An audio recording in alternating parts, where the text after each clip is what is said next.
1930, our country was just headed into the Great Depression. You know, firearms companies were out there, they were functioning, they were making beautiful guns. Those are some of the timeless guns that have been handed down from family to family, you know, through the generations. But they didn't have any money to give their stockholders. So what do? Well, the Marlin company had a brilliant idea. They decided that they would build a special shotgun on a lever action and give it to their stockholders. This is called a Stockholders Marlin 410. That's all that's marked, it's all that's known about it, is just that it's a 410, and the only way you could get one, you couldn't go buy one in the store, was to be a stockholder with Marlin. Well, this Marlin is beautiful. You can see it's got the old S cut on the bottom of the grip, the special shape on this pistol grip lever. It's still a square back, just timeless and beautiful. It's a flat bolt. It's got a little bit of a rib down the top of the receiver that's serrated, so it gives it the diffusion of light. And the nicest, trimmest, thin barrel out to the end. There hasn't been any other lever gun shotguns that have matched that since. That is just a beautiful gun. I've shot quail with this, hunted pheasants with it. It's a fun gun. We use it around the Skinner sight shop to control the pests that nest in the eaves and whatnot. So the 410 is just a useful little cartridge. Now these guns only use a 2.5-inch 410. There's also a 3-inch version. It doesn't feed through the mechanism of the lever gun, so you have to have the 2.5-inch. 1/2 ounce of shot. You know, a target load for a 12 gauge is 1 ounce. 1/2 ounce of shot, but it's still got the full velocity of a 12 gauge. Now, we all know that the gauge number, 12 gauge, 16 gauge, 20 gauge, indicates the number of lead balls, the diameter of the bore, that it would take to make a pound. That's what a gauge is. So a 16 gauge would take 16 lead balls, the diameter of the bore, to make a pound. A 20 gauge 20, a 12 gauge 12, a 10 gauge 10, yada yada. How about the 410? That's the exception. It's not a gauge, it is a caliber, and so this is approximately 41 caliber down the bore. So the 410 shotgun isn't a gauge. There's just a little trivia for you if you didn't know that already. This is cool, this is useful, and I love it. It's just timeless. Watch, see if you ever see one of these. I've only seen a few of them in my life. But 410s are still popular. And it's not just a kid's round. We can use it for some other things as well. What do I have inside this handy little Skinner sewing case? This is something we make in our own shop. Well, there's a new gun on the market. It's the Keystone Cricket 410.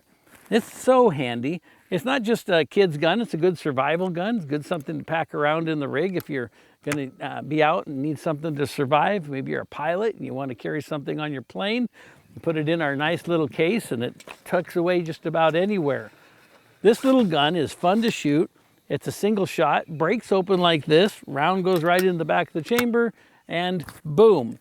Yeah, it's short stocked, but you can shoot a full-size guy can shoot this with no problem. I added, just for fun, one of our lever light rails to the front of mine, and now I've got a garden gun. If I got something, I got a trash panda that needs to be taken out or something that's getting into my garden, I've got my flashlight with a laser, and there's nothing much more cool than a 410 with a flashlight on the front.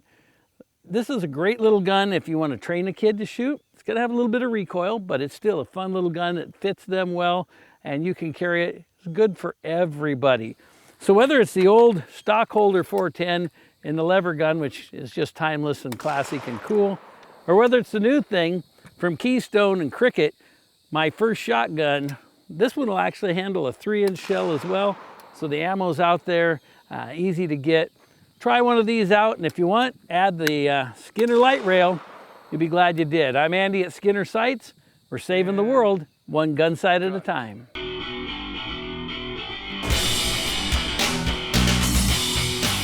We're going to talk a little bit about one of the reasons why you come to a shop like this, and that is to potentially have some brand new sights installed. So if you have a Glock pistol, with just the rear dovetail. It's not uncommon for people to do their installation at home, whether or not you're using a pusher, something like this, or the Real Avid Master Sight Pusher, which is one of our favorite sight pushers that exists. With that front sight post, it's just a simple tool install. So if you don't have one of those tools, you can also grab one of those from nightvision.com. But if this is outside of your comfort zone, taking it to a local shop is going to be an important place to develop that relationship so that you know those sights get installed properly. Now, one of the things an armorer at a gun shop will be doing is potentially removing material if that dovetail is a little too tight for the sight product that wants to get in there. And one of the best places to do that is at the collar of the sight. And that's the narrowest portion at the top of the dovetail on the sight body. Now, whether or not you choose to use jeweler's files or a specialized tool is up to you. But that particular armor or gunsmith, or maybe it's you at home and you have that comfort level, all of you guys are going to be moving material off of that collar just so that it sits at about 20 to 30% into that dovetail. Once it gets there, you do want to use a pusher to finish the rest of the install of that sight in the dovetail. Now, this is very important when you have a front sight going into a dovetail, like those of us who have Smith & Wesson or Sig Sauer guns. For those, it's a much smaller sight body that we're pushing into that dovetail. It's very important that you make sure that that sight pusher seats correctly on that front sight.